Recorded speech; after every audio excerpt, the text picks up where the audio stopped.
Uncle, তুমি তোমার সকল কলিগদের তোমার বাসায় ইনভাইট করো। আমি নেক্সট 2 আওয়ারের মধ্যে তোমার বাসায় আসছি। অপর পাশের ব্যক্তি অবাক হয়ে বলে। ইরফান আব্বু, তুমি কি চট্টগ্রামে? ইরফান মৃদুস্বরে বলে, আমি ঢাকায় আঙ্কেল, তোমাকে যা বললাম এটাই করো। কথাটা বলে ইরফান কল কেটে দীর্ঘশ্বাস ফেলে। ধরণীতে সন্ধ্যা নামবে নামবে ভাব। সীমান্ত ইরফানের পাশে এসে দাঁড়ায়। ইরফানকে স্ট্যাচু হয়ে দাঁড়িয়ে থাকতে দেখে চুপ থাকে। কিছু সময় পেরোলে গলা ঝেড়ে ডাকে, ইরফান। ইরফান সীমান্তর ডাকে একটু নড়ে চড়ে দাঁড়ায়, তবে কিছু বলে না। সীমান্ত মৃদুস্বরে বলে, রিস্ক না নিলে কিভাবে হবে বলতো? ইরফান সাথে সাথে ঘাড় ঘুরিয়ে সীমান্তের দিকে তাকায়। সীমান্তের কলার ধরে দাঁতে দাঁত চেপে বলে, আমি নেব না কোনো রিস্ক। আমার বার্ড ফ্লাইয়ের ক্ষেত্রে কোনো রিস্ক নেব না আমি। শুনতে পেয়েছিস? তোদের এই টাকা কামানোর মেশিন রূপী ডাক্তারদের আমার সামনে আর একবার দেখলে আই সোহের আমি সবটাকে মার্ডার করে ফেলবো। সীমান্ত চোখ বড় বড় করে বলে, আরে কি বলছিস, তারা ভালো মা। ইরফান রেগে বলে, ভালো মাই ফুট, ওরা আমার বার্ড ফ্লাইয়ের রিপোর্টটাই তো ভালো করে দেখেনি, আর বলে দিল অপারেশন করতে হবে। আর আমি আমার বার্ড ফ্লাইয়ের ব্রেন কি ওরা ফুটবল ভেবেছে? ওরা বলবে আর আমি ওদের খেলতে দেবো। সীমান্ত কিছু বলার মতো খুঁজে পায় না। ইরফান আবারও রেগে বলে, তুই এই নিউজ আরও আগে দিলি না কেন বল? ও তোদের হসপিটালে আরও 3 মাস আগে এসেছে, আমি কেন জানলাম না? এখন আমি কি করব আমার বার্ড ফ্লাইয়ের? কথা জড়িয়ে আসে ইরফানের। সীমান্ত অসহায় চোখে তাকায় ইরফানের দিকে। ছেলেটা নিজেও জানে বোঝে, অথচ অবুঝের মতো আচরণ করছে। শুদ্ধ ফাইজ এগিয়ে এসে ইরফানকে ছাড়িয়ে নেয় সীমান্তের থেকে। ইরফান চোখ বুজে নিল। শুদ্ধ ইরফানের কাঁধে হাত রেখে বলে, এত ভয় পাচ্ছিস কেন? অনেক পেশেন্ট সুস্থ হয়ে যায়, নিজেকে শক্ত কর। ইরফান শুদ্ধর হাত তার কাঁধ থেকে ঝাড়া দিয়ে রেগে বলে, আমি আমার বার্ড ফ্লাইয়ের অপারেশন করব না, ওরা বিজনেস করতে চাইছে। ফাইজ অপর পাশ থেকে বলে। ইরফান, আমাদের কথাটা। ইরফান চিৎকার করে বলে, আমি কারো কথা শুনতে চাই না, লিভ মি অ্যালোন। আমার বার্ড ফ্লাইকে নিয়ে কাউকে ভাবতে হবে না। তারেক নেওয়াজ ইরফানের চিৎকার শুনে এগিয়ে আসে। ইরফান এগিয়ে যেতে গিয়ে তার বাবাকে দেখে দাঁড়িয়ে যায়। তারেক নেওয়াজ দীর্ঘশ্বাস ফেলে বলতে নেয়। ইরফান। ইরফান অসহায় কণ্ঠে বলে, বাবা প্লিজ, অপারেশন ছাড়া আমি 999টি ওয়ে আমি অবলম্বন করব। যে কোনো একটি ওয়েতে বার্ড ফ্লাই ঠিকই সুস্থ হয়ে যাবে। এই টপিকে আমার সাথে কেউ কোনো কথা বলবে না। তারেক নেওয়াজ দীর্ঘশ্বাস ফেলে বলে। এখন কি করবে তুমি? ইরফান মায়রার কেবিনের দিকে যেতে যেতে বলে, ইয়ামিন আঙ্কেল চট্টগ্রামে, আমি আর কিছুক্ষণের মাঝে চট্টগ্রামের উদ্দেশ্যে রওনা হব। তারেক নেওয়াজ অবাক হয়ে যায়। তুমি তার খোঁজ কোথায় পেলে? ইরফান ছোট করে বলে। পেয়েছি। তারেক নেওয়াজ ভীষণ অবাক হয়। 12 বছরের বেশি হবে ইয়ামিনের সাথে তার কোনো সম্পর্ক নেই বললেই চলে। ছোটখাটো এক ঝামেলা হয়েছিল তাদের, এরপর টোটালি আর কোনো যোগাযোগ ছিল না। ইরফানের সাথে ইয়ামিনের কন্ট্যাক্ট ছিল। ইরফান মায়রার কেবিনে দরজা ঠেলে ভেতরে প্রবেশ করে মায়রাকে না দেখে ইরফান দ্রুত কেবিনের ভেতরে প্রবেশ করে। ভেতরে রুমা নেওয়াজ, ইনা, ফারার সাথে মায়রা, মা আর ছোট ভাই এসেছে। বাচ্চা ছেলেটি বেডের কোণায় বসে বসে কাঁদছে। ইরফান কিছু বলার আগে রুমা নেওয়াজ এগিয়ে এসে বলেন, ইরফান দেখো তো বাবা, মায়রার কি হয়েছে। ওর মা ভাইকে দেখে সেই যে ব্যালকনিতে গিয়ে দরজা আটকে বসে আছে, আমরা এত করে ডাকছি, মেয়েটা আসছেই না, দরজাও খুলছে না। ইরফান তার মায়ের কথা শুনে দ্রুত পায়ে ব্যালকনির দরজার কাছে এসে দাঁড়ায়। মৃদুস্বরে ডাকে, বার্ড ফ্লাইয়ার। এর সাথে সাথে দরজা খুলে যায়। ইরফান অবাক হয়ে সামনে তাকায়। মায়রা কান্না মাখা চোখে ইরফানের দিকে চেয়ে আছে। ইরফান দ্রুত মায়রার দিকে এগিয়ে গিয়ে দুহাতের আজলায় মায়রার মুখটা নিয়ে বলে। What happen bird flyer? মায়রার চোখ থেকে পানি গড়িয়ে পড়ে। লাবিবের বাবা তাকে সেদিন ওভাবে বলার পর সে নিজেই নিজের কাছে প্রতিজ্ঞা করেছে সে আর কখনো তার পাতানো মা ভাইয়ের সাথে কথা বলবে না, তাদের কাছে যাবে না। কিন্তু আজ তাদেরকে দেখে যে মায়রার ভীষণ কষ্ট হচ্ছে। ইরফান আবারও নরম সুরে বলে, বার্ড ফ্লাইয়ার কি হয়েছে বলো? মায়রা দুহাতে ইরফানকে জড়িয়ে ধরে ঠোঁট উল্টে কেঁদে দেয়। ইরফানের বুকে থুতনি ঠেকিয়ে মাথা উঁচু করে রেখে ফোপাতে ফোপাতে বলে, আপনি কোথায় ছিলেন শিশুওয়ালা? ইরফান মায়রার চোখের পানি মুছে দিয়ে বলে, ডোন্ট ক্রাই, আমি ডক্টরের সাথে কথা বলেছিলাম। মায়রা ইরফানের বুকে কপাল ঠেকিয়ে ফুপিয়ে ফুপিয়ে কাঁদে। তার মা আর ভাইয়ের সাথে খুব কথা বলতে ইচ্ছা করছে তার। ইরফান মায়রার মুখ উঁচু করে মৃদু স্বরে বলে, কি হয়েছে বলো? কান্না করলে মাথা ব্যথা করবে, কেউ কিছু বলেছে তোমায়? মায়রা নিজেকে সামলালো। এরপর নাক টেনে বলে, আমার নিজের কেউ নেই শিশুওয়ালা। ইরফান অবাক হয়ে তাকায় মায়রার দিকে। মায়রা থেকে থেকে কেঁপে ওঠে, আবারও নাক টেনে বলে, আমার মা আর ভাই, ওরা আমার নিজের নয়, ওদের চলে যেতে বলুন। মায়রার কথা ইরফান ভীষণ অবাক হয়। আলতো হাতে মায়রার গাল বেয়ে গড়িয়ে পড়া পানি মুছে দিয়ে নরম গলায় বলে, ডোন্ট ক্রাই বার্ড ফ্লাইয়ার, তোমাকে কে কি বলেছে আমি বলো? মায়েরা কান্নামাখা চোখে চেয়ে আবেগী স্বরে ডাকে। শীষওয়ালা। মায়রার এমন ডাক যেন ইরফানের হৃদয়ে গিয়ে ধাক্কা লাগে। ইরফান মাথা নিচু করে মায়রার কপালের সাথে কপাল ঠেকিয়ে বলে। মাই বাটফ্লাওয়ার, কি হয়েছে বলো, আমি সব ঠিক করে দেব। মায়রা চোখ বুজে নেয়, নাক টেনে বলে। আমার মা ভাই আমার নিজের নয়, সত্যি বলছি আমি। ইরফান মায়রার ঠোঁট জোড়ায় একটা চুমু খায়, এরপর মায়রার মুখের দিকে তাকিয়ে মৃদু স্বরে বলে। ইটস ওকে, বাট তাদের সাথে কথা বলছো না কেন? তারা তোমার জন্য কষ্ট পাচ্ছে তো। মায়রা ইরফানের দিকে চেয়ে বলে। আমি ওদের সাথে কথা বলতে চাই না। আমার পরিবার না থাকলে আপনি আমায় মানবেন না? কি বাচ্চামি কথাবার্তা? ইরফান চোখ ছোট ছোট করে তাকিয়ে ধমকে বলে।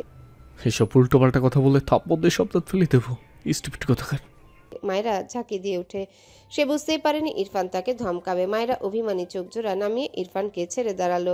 ইরফানের সামনে থেকে সরে যেতে চাইলে ইরফান মায়রাকে তার সাথে চেপে ধরে। মায়রা নিজেকে ছাড়াতে মুচড়ামুচড়ি করে। ইরফান চোখ ছোট ছোট করে। স্টুপিড গাল আগেও না আমায়। মায়রা ইরফানের দিকে চেয়ে রেগে বলে। ছাড়ুন বলছি, আমি কারোর সাথে কথা বলবো না। কথাটা বলে মাথা নিচু করে গাল ফুলিয়ে রাখে। ইরফান ডান হাত মায়রার গালে দিয়ে মৃদু স্বরে বলে। You know, you are my heart. মায়রার শরীর শিরশির করে, চোখ তুলে ইরফানের দিকে তাকায়। ইরফান মায়রার চোখের দিকে তাকিয়ে বলে। নিজের হার্টকে কেউ নিজের থেকে আলাদা করে বলো? মায়রা তেরা কণ্ঠে বলে। আপনার তো হার্টই নেই, আপনি হার্টলেস। ইরফানের চোখ মুখ কুঁচকে তাকায়। এই স্টুপিডকে সে কি বলে আর এটা কি বুঝে? মায়রা ইরফানের মুখের এক্সপ্রেশন দেখে মনে মনে হাসে। ইরফান মায়রাকে আরেকটু শক্ত করে ধরে বলে। হার্ট আছে কিনা এর পুরো দিয়ে দেবো ভেরি সুন। আগে সুস্থ করে নি তোমাকে, দেন সব বোঝাবো, স্টুপিড। মায়রা চোখ ছোট ছোট করে বলে। কিভাবে বোঝাবেন? কথাটা বলে ইরফানের বুকের বাঁ পাশে মায়রা তার ডান হাতে দু আঙ্গুল দিয়ে খোঁচা দিয়ে বলে। এই জায়গা কেটে আপনার হার্ট দেখাতে হবে, তাহলে আমি বুঝবো। কিন্তু এমন করলে তো আপনি বাঁচবেন না। তাহলে কিভাবে হবে? ইরফান মায়রার গলার ভাঁজে আঙ্গুল চালিয়ে বলে। আমি মারা গেলে তুমি শোক পালন করতে পারলে তোমাকে এভাবেই বোঝাবো আমি। মুহূর্তে মায়রা চোখ জোড়া ভরে ওঠে, করুণ সুরে ডাকে। শীষওয়ালা। ইরফান কেমন করে যেন তাকায় মায়রার চোখের দিকে। মেয়েটা এত আবেগ নিয়ে এই নাম কিভাবে উচ্চারণ করে ইরফান ভেবে পায় না। ইরফান মায়রার কপালে শব্দ করে চুমুকে মায়রার চোখের দিকে তাকায়, মৃদু স্বরে বলে। বাটফ্লাওয়ার অ্যান্ড সেই ঝলা একসঙ্গে চিরুনিদের সাহিত্য আর অর্জিত উপরওয়ালার কাছে। এবার ঠিক আছে? মায়রা চোখ জোড়ায় আরো খানিক বিন্দু বিন্দু পানি জমে, মাথা নেড়ে সম্মতি জানায়। লাবিব ব্যালকনিতে এসে মায়রার পায়ের কাছে দাঁড়িয়ে তার ছোট ছোট দু হাতে মায়রার পা ধরে। এরপর মাথা উঁচু করে মায়রার দিকে তাকিয়ে ডাকে। আপু আপু আমাকে কোলে লাও। মায়রা লাবিবের কথা শুনে নিচু করে তাকায়। তার চোখে পড়ে লাবিব টলমল চোখে তার দিকে চেয়ে আছে। মায়রার কাঁদতে ইচ্ছা করলো, নিচু হতে গিয়েও হলো না। ইরফানের দিকে চেয়ে অসহায় কণ্ঠে ডাকে। শীষওয়ালা। ইরফান মায়রার গালে হাত দিয়ে বলে। ওকে খুলে না বাটফ্লাওয়ার। মায়রা মাথা নেড়ে বলে। ওর বাবা আমায় অনেক কথা শুনিয়েছে। আমি মা আর ভাইয়ের সাথে মিশলে ওর বাবা অনেক রাগ করে। ইরফান মায়রার কথা শুনে অবাক হয়। লাবিব ফুপিয়ে ওঠে। আপু আপু আমাকে কোলে নাও আপু। ইরফান মায়রাকে ছেড়ে কিছুটা ঝুঁকে বা হাতে নিজে লাবিবকে কোলে নিল। এরপর মায়রাকে ডান হাতে তার দিকে টেনে আনে। মায়রার মাথা তার বুকে জড়িয়ে নিয়ে বলে। কি হয়েছে বাটফ্লাওয়ার, আমাকে বলো, না তো সলভ করবো কিভাবে বলো? লাবিব কান্নামাখা চোখে মায়রার দিকে চেয়ে আছে। মায়রাও টলমল চোখে লাবিবের দিকে চেয়ে আছে। মায়রা ইরফানের বুকে মুখ লুকিয়ে ফুপিয়ে ওঠে। লাবিবের বাবা যে তাকে কুকুরের চেয়েও নিকৃষ্ট বলেছে, সে আবারও কি করে এদের দিকে মুখ তুলে তাকাবে? সে তো পারছে না। ইরফান দ্রুত মায়রার মাথা উঁচু করে ধরে। মায়রার চোখ বন্ধ। বন্ধ চোখের পাতা বেয়ে জল গড়িয়ে পড়ে। ইরফান ডান হাতে মায়রার চোখের পানি মুছে দেয়। এরপর মৃদু স্বরে ডাকে। বাটফ্লাওয়ার। মায়রা চোখ খুলে না। ইরফান ঘাড় বাঁকিয়ে লাবিবের দিকে তাকায়। লাবিবও ঠোঁট উল্টে শব্দহীন কেঁদে দেয়। ইরফানের দিকে চেয়ে বলে। কুচিব দুলাভাই আপু কথা বলে না কেন? ইরফান ভ্রু কুচকে তাকায়। এক স্টুপিড আরেক স্টুপিডকে তার উল্টাপাল্টা নাম শিখিয়েছে। ইরফান এসব রেখে সামান্য ঠোঁট বাঁকিয়ে বলে। বলবে? ওয়েট। মায়রার দিকে চেয়ে গলা ঝেড়ে বলে। বাটফ্লাওয়ার চোখ খুলো। মায়রা চোখ খুলল না। ইরফান আবারও ডাকে। বাটফ্লাওয়ার। মায়রা কোনো রেসপন্স না পেয়ে ইরফান একটু ঝুঁকে মায়রার ঠোঁট জোড়া আঁকড়ে ধরে। সাথে সাথে মায়রা চোখ বড় বড় করে তাকায়। দু হাতে ইরফানকে ঠেলে সরাতে চায়। ইরফান ডান হাতে মায়রাকে শক্ত করে নিজের সাথে চেপে ধরে। মায়রা ছটফটায় নিজেকে ছাড়াতে, তবে পারে না। কিছুক্ষণ পর ইরফান নিজেই মায়রাকে ছেড়ে দেয়। মায়রা দ্রুত ইরফানের বুকে মুখ লুকায়। ইরফান ডান হাতের বুড়ো আঙ্গুলের সাহায্যে ঠোঁট জোড়া মুছে লাবিবের দিকে তাকালে দেখলো লাবিব অবুঝ নয়নে চেয়ে আছে ইরফানের দিকে। মায়রা হঠাৎই সোজা হয়ে দু হাতে ইরফানকে ধাক্কা দিয়ে রেগে বলে। অসভ্য লোক, আমার ভাইকে আপনার চোখে পড়ে না? ইরফান মায়েরাকে কিছু বলল না। ঘাড় বাঁকিয়ে লাবিবের দিকে চেয়ে বলে, তোমার আপুই আমার কি হয় বলো তো? লাবিব কিছুক্ষণ চুপ থেকে বলে ওঠে। বই। ইরফান আবারও প্রশ্ন করে। বউদের কি করতে হয়? লাবিব আবারও কিছু একটা ভেবে বলল। আদল। আমি আমার বউকে কি করেছি? লাবিব সাথে সাথে উত্তর দেয়। আদল। ইরফান ঠোঁট বাঁকায়। মায়েরা চোখ বড় বড় করে তাকায়। বা হাত কোমরে দিয়ে ডান হাতে লাবিবের কান টেনে বলে, এই ছানা এইসব পাকা পাকা কথা কোথা থেকে শিখেছিস? লাবিব ঠোঁট উল্টে বলে। কুচিব দুলাভাই। মায়েরা ইরফানের দিকে রেগে তাকায়। ইরফান স্বাভাবিকভাবে মায়েরার দিকে তাকায়। মায়েরা রেগে বলে। আপনি আসলেই একটা অসভ্য লোক। ইরফান তার ডান হাতের বুড়ো আঙ্গুলের সাহায্যে মায়েরার ভেজা ঠোঁট জোড়া মুছে দিয়ে মৃদু স্বরে বলে। আই নো, এসব বাদ দাও। তোমার ভাই হাসছে, দেখো, ওকে কুলে নাও। মায়েরার সাথে সাথে লাবিবের দিকে তাকায়। সত্যি লাবিব হাসছে। মায়েরা আবারও ইরফানের দিকে তাকালে ইরফান মায়েরার গালে হাত দিয়ে বলে। আমি সব প্রবলেম সলভ করে দেব। ও তো বাচ্চা, রাইট? ওকে কুলে নাও। মায়েরা টলমল চোখে ইরফানের দিকে তাকায়। ঠোঁট উল্টে বলে। আপনি এত ভালো কেন? ইরফান চোখ ছোট ছোট করে বলে। একটু আগেই তো বললে আমি অসভ্য। মায়েরা লাবিবকে কোলে নিয়ে মুখ বাঁকিয়ে বলে। অসভ্যই আপনি। আমার ভোলা ভালা ভাইটাকে কি সব উল্টাপাল্টা শিখিয়েছেন? ইরফান কিছু বলল না। মায়েরা লাবিবের দুগালে অগণিত চুমু খায়। লাবিব দু হাতে মায়েরার গলা জড়িয়ে ধরে খিলখিলিয়ে হাসে। ইরফান চোখ মুখ কুঁচকে তাকায়। বিরক্তি কণ্ঠে বলে। এইসব রেখে ওর সাথে কথা বলো। মায়েরা চোখ ছোট ছোট করে তাকায় ইরফানের দিকে। ইরফানকে পাত্তা না দিয়ে লাবিবের উদ্দেশ্যে বলে। ভাইয়া তুই আপুইকে ছাড়া আর কাঁদবি না? আচ্ছা লাবিব ঠোঁট উল্টে বলে। কাঁদবো? আপুই তুমি আমাকে কোলে নাওনি কিন্তু। তুমি খাওনি কিন্তু। মায়েরা লাবিবের গালে চুমু খেয়ে বলে। এই যে এখন নিয়েছি, চুমুও খেয়েছি। ইরফান বিরক্তি কণ্ঠে বলে। তোমরা দুই ভাই বোন কি কিসের খেলা গেল, স্টুপিড? মায়েরা আর লাবিব দুজনে ইরফানের দিকে বিরক্ত চোখে তাকায়। লাবিব বিড়বিড় করে। কুটিব দুলাভাই। মায়েরা ইরফানের দিকে একটু এগিয়ে গিয়ে বলে। আপনার প্রবলেম কি? আমাকে আর ভাইকে শুধু ডিস্টার্ব কেন করেন? ইরফান একটু ঝুঁকে মায়েরার ঠোঁট জোড়ায় শব্দ করে চুমু খেয়ে বলে। আমার জিনিস সবাইকে ছুটিয়ে তোর হ্যাবিট ছুটাবো, স্টুপিড কোথাকার। মায়েরা কিছু বলতে গেলে ইরফান মায়েরাকে চুপ করিয়ে বলে। তোমার ভাইয়ের বাবা তোমাকে কি বলেছিল? ফার্স্ট বলবে। মায়েরার মুখ মলিন হয়ে যায়।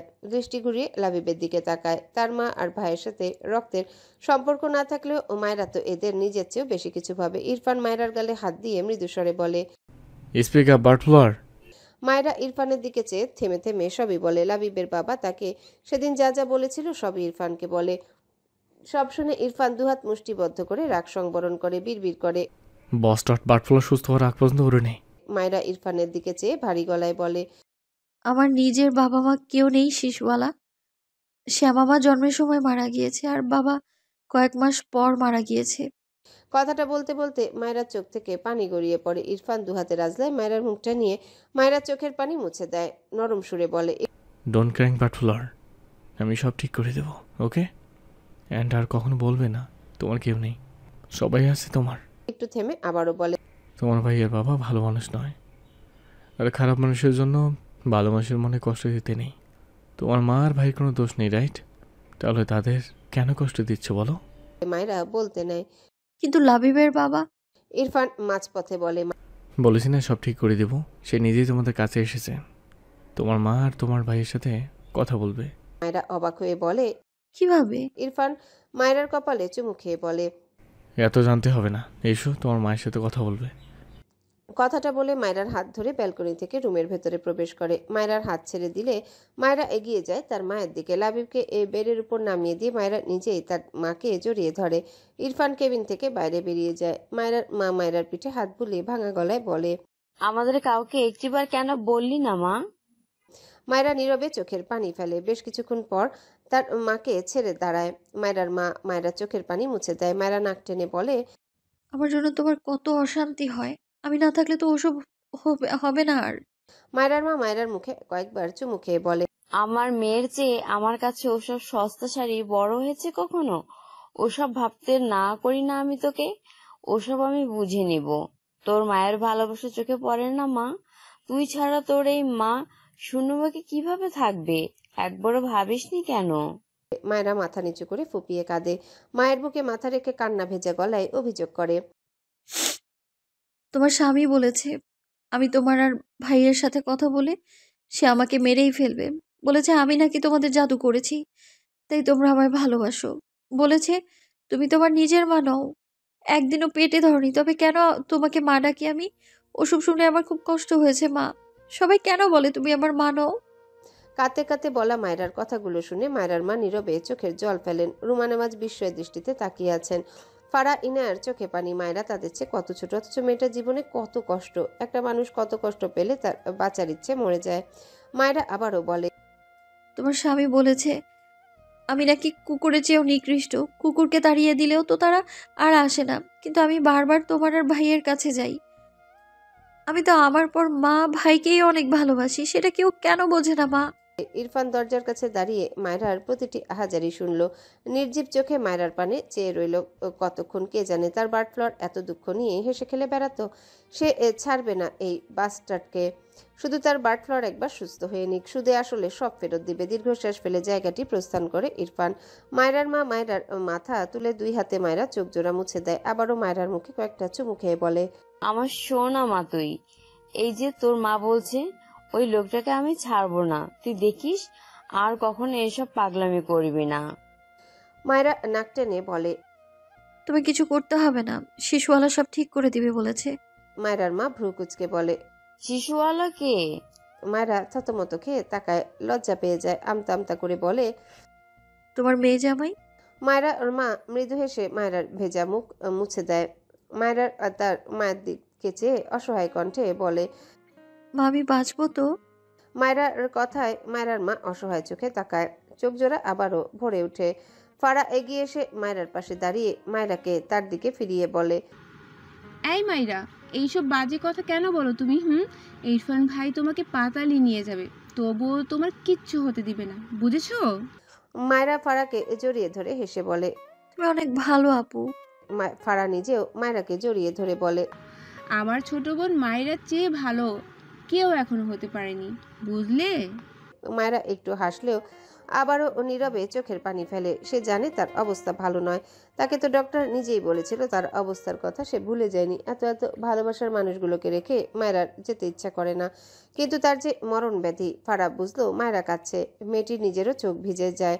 মায়রাকে সে কদিনই বা চেনে, অথচ মাত্রই কদিনেই মেয়েটা এত আপন করে নিয়েছে। ফারার সত্যি মনে হয় মায়রা তার একদম নিজের ছোট্ট একটা বোন। ছোট বোনেরা ঠিক যেমন চঞ্চল দুষ্ট হয়, মায়রাও তেমনি এক দুষ্টু মিষ্টি চঞ্চল মেয়ে। ইনায়া পিছন থেকে মায়রাকে জড়িয়ে ধরে কান্না মাখা গলায় বলে, এই মাইরা, আমার ভাইয়া তোমাকে ঠিক সুস্থ করে আনবে, বুঝেছো? মিলিয়ে নিও। ইনায়ার কথায় মায়রা মলিন হাসে। মায়রার মা এগিয়ে গিয়ে তার ছেলেকে কোলে নিয়ে রুমা নেওয়াজের পাশে বসেন। রুমা নেওয়াজ দীর্ঘশ্বাস ফেলে মায়রার মাকে সান্ত্বনা দেয়। ইরফান তার অফিসের অ্যাসিস্ট্যান্ট রাকিবকে কল করে বলে, রাকিব, আমার ইনস্ট্যান্ট হেলিকপ্টার লাগবে, টাইম হাইলে 20 মিনিটস।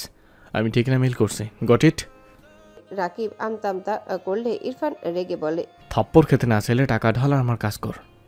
ওপাশে রাকিব চুপসে গিয়ে বলে, জি স্যার। ইরফান আবারও বলে, কানাডার 2টো টিকিট বুক করে রাখো আজকের মধ্যেই। রাকিব মিনমিন করে বলে। ইরফান দৃঢ় কণ্ঠে বলে, পাবে, ফাস্ট করো। কথাটা বলেই কল কেটে দেয়। এরপর রাকিবকে এই হসপিটালের ঠিকানা পাঠায়। ফোন পকেটে রেখে দুহাত আড়াআড়িভাবে বুকে গুজে দাঁড়ায়। দৃষ্টি অন্ধকারাচ্ছন্ন আকাশ পানে, দৃষ্টিতে প্রাণ নেই। পাশে এসে শুদ্ধ কখন দাঁড়িয়েছে ইরফানের সে খেয়াল নেই। শুদ্ধ বেশ অনেকক্ষণ ইরফানের দিকে চেয়ে রইল। এরপর ইরফানের কাঁধে হাত রেখে ডাকে, ইরফান। ইরফান কিছু বলল না। আকাশ পানে চেয়ে একটা লম্বা দীর্ঘশ্বাস ফেলল। অনেকটা সময় পেরিয়ে গেলে ইরফান নির্জীব গলায় বলে, সব ঠিক হয়ে যাবে। শুদ্ধ মৃদু স্বরে বলে। ইরফান কিছু বলল না। বেশ কিছুক্ষণ পর বলে, ভার্সিটিতে আমি নেক্সট 1 ইয়ার থাকছি না। বিসি আঙ্কেলের সাথে আমি কথা বলে নেব, তুই আঙ্কেলের সাথে একবার মিট করে নিস আমার হয়ে। শুদ্ধ মাথা নেড়ে বলে, আচ্ছা, তুই রাকিবকে হেলিকপ্টার ম্যানেজ করতে বললি কেন? ইরফান মৃদু স্বরে বলে, চট্টগ্রাম রওনা হব বার্ডফ্লারকে নিয়ে। ইয়ামিন আঙ্কেল অনেক বড় টেকনোলজিস্ট, ওনার আন্ডার ট্রিটমেন্ট করবো। এই জন্য 1 সেকেন্ডও টাইম ওয়েস্ট করতে চাই না আমি। শুদ্ধ একটু ভেবে বলল, তোর ইয়ামিন আঙ্কেলও যদি মাইরাকে অপারেশন করাতে বলে? ইরফান এবার ঘাট ঘুরিয়ে শুদ্ধর দিকে তাকায়, রেগে বলে, তোরা বারবার কেন এই একটা টপিক নিয়ে কথা বলিস? আমি নিতে পারছি না। বার্ডফ্লারের অপারেশনে অনেক রিস্ক, ওর কিছু হলে। ইরফানের গলা ভারী হয়ে আসে, চোখ দুটো লাল। ডান হাতের আঙ্গুলগুলো দ্বারা কপাল ঘষে নির্জীব গলায় বলে, আমায় একা ছেড়ে দে। শুদ্ধ কিছু বলল না। ইরফান একটু পর বলে, ইয়ামিন আঙ্কেল অপারেশন করতে বলে ইনস্ট্যান্ট ওকে নিয়ে ঢাকায় ব্যাক করবো অ্যান্ড আজকে কানাডার ফ্লাইটে উঠবো। শুদ্ধ অবাক হয়ে বলে। মাইরার পাসপোর্ট, ভিসা? ইরফান গম্ভীর গলায় বলে। All complete. শুদ্ধ আগের চেয়ে অবাক হয়ে বলে, কিভাবে? ইরফান আবারও একটা দীর্ঘশ্বাস ফেলে, এরপর বলে, কানাডায় আমার পিএইচডি করতে যাওয়ার কথা ছিল, আর 1 মান্থ পর নিজের উপর ভরসা পাচ্ছিলাম না, কী যেন ভেবে বার্ড ফ্লাইয়ের সব ওকে করে রেখেছিলাম। শুদ্ধ বিস্ময় চোখে তাকায় ইরফানের দিকে। সে এসবের কিছুই জানতো না, নিজের বিস্ময় চেপে বলে, হ্যালো বন্ধুরা, পরবর্তী পার্ট খুব তাড়াতাড়ি আসবে, তো সবাই অপেক্ষায় থাকো। আর চ্যানেলটি যারা এখনো সাবস্ক্রাইব করনি তারা পরবর্তী পার্ট দেখার জন্য চ্যানেলটি সাবস্ক্রাইব করে রেখো। ধন্যবাদ সবাইকে, আমাদের সাথেই থেকো।